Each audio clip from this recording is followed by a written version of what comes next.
Today I'm going to go over my historical timeline for my CAA 3 assignment, and this historical timeline will cover several policies, laws, or cases that had an impact on bilingual education in the United States.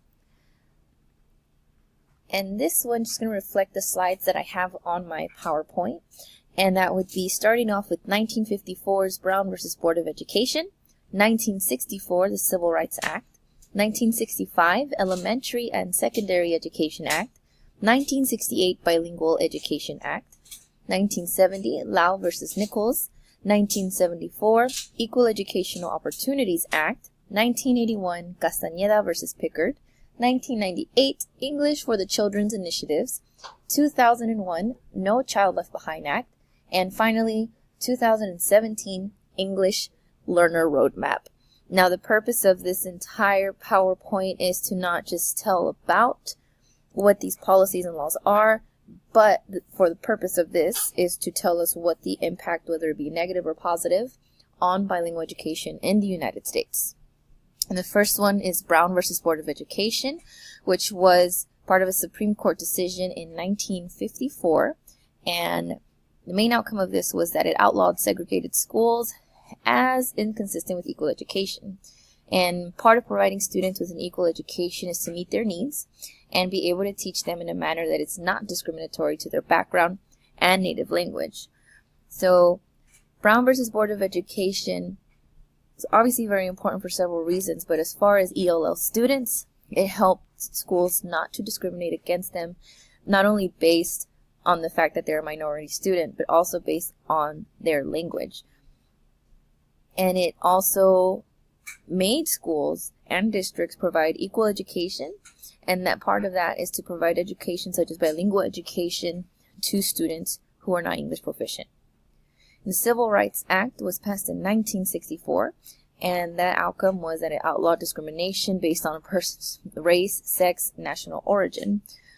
And I put here, although not in direct relation to ELL students, the Civil Rights Act had a major impact on so many things because it also paved the way into how not to treat people in general, but specifically in a school setting. It helped English language learner students have the rights that they have because they cannot be discriminated against based on their language, which basically meant that schools had to make sure that ELL students participated fully and had proper instruction from the teachers. Elementary and Secondary Education Act. This was passed in Congress in 1965. Now, the key components of the Elementary and Secondary Education Act are that it funds schools and it has policies and procedures that target students from low-income families. Now, most students that are English language learners are minority students, and they do come from low-income families as well. And this is how Title I schools receive their fundings and are able to have programs and educational support for low-income and minority students. So this helps give support to teachers, also provides training, provides any other additional equipment or things such as textbooks or resources for teachers to help students that are ELL students be able to succeed and master the content in those classrooms. And this is the Bilingual Education Act, and that was passed originally in 1968. So it provided grants to school districts and other eligible entities through a competitive grant process. So this meant that more grants and funding were available to schools that had ELL students and supported bilingual education programs. And the main thing that I wanted to cover was that it allows for home language instruction for the students, meaning that instruction would be given to support ELL students and not just English only. And Lau versus Nichols, it was a Supreme Court case and it was decided on 1974.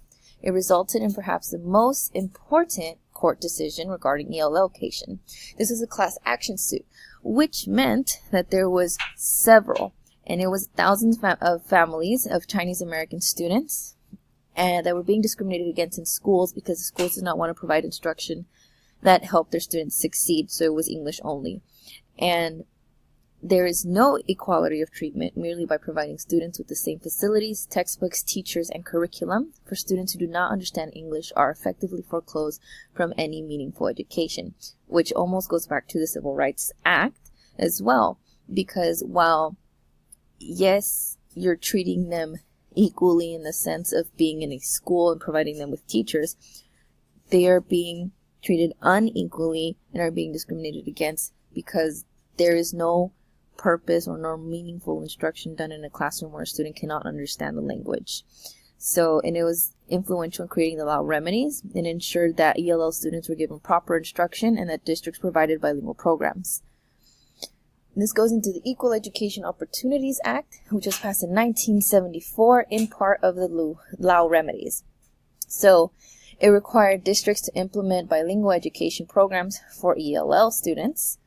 And it was crucial to bilingual education and ELL students because it meant that schools had to overcome barriers to effectively teach students that were not proficient in English instead of denying them education. The Castañeda versus Pickett Act was also very important. It was passed in Texas in 1981.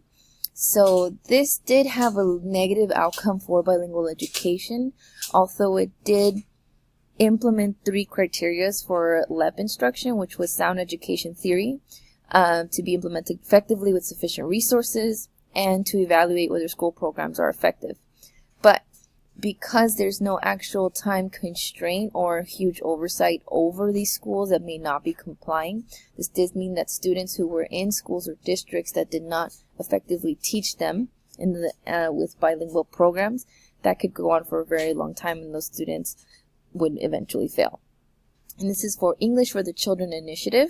This was passed in California, Arizona, and Massachusetts, and this had a negative impact on bilingual education in the United States.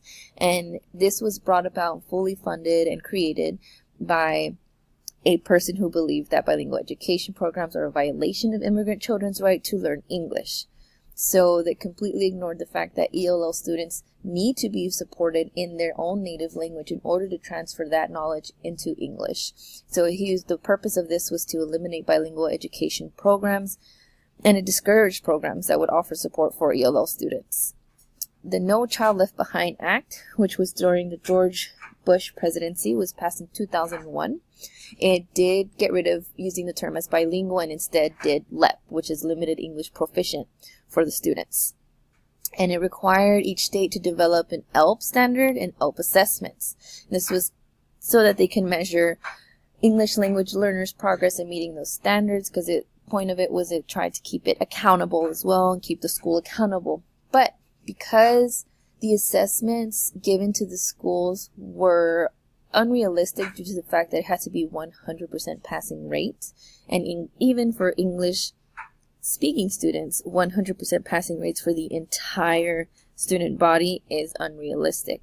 So this put a lot of stress on schools, and it just was not realistic, and that's not a way to hold a school accountable. And this is the English Learner Roadmap, and it allowed teachers to teach English language learner students through a variety of bilingual instruction. And districts and schools are encouraged to seek community input. So besides just creating programs by themselves, they were encouraged to go out and speak to the parents of the ELL students in order to create any language programs. And here's the reference slide. So I did get most of my references from the articles in Module 3 and from our book as well.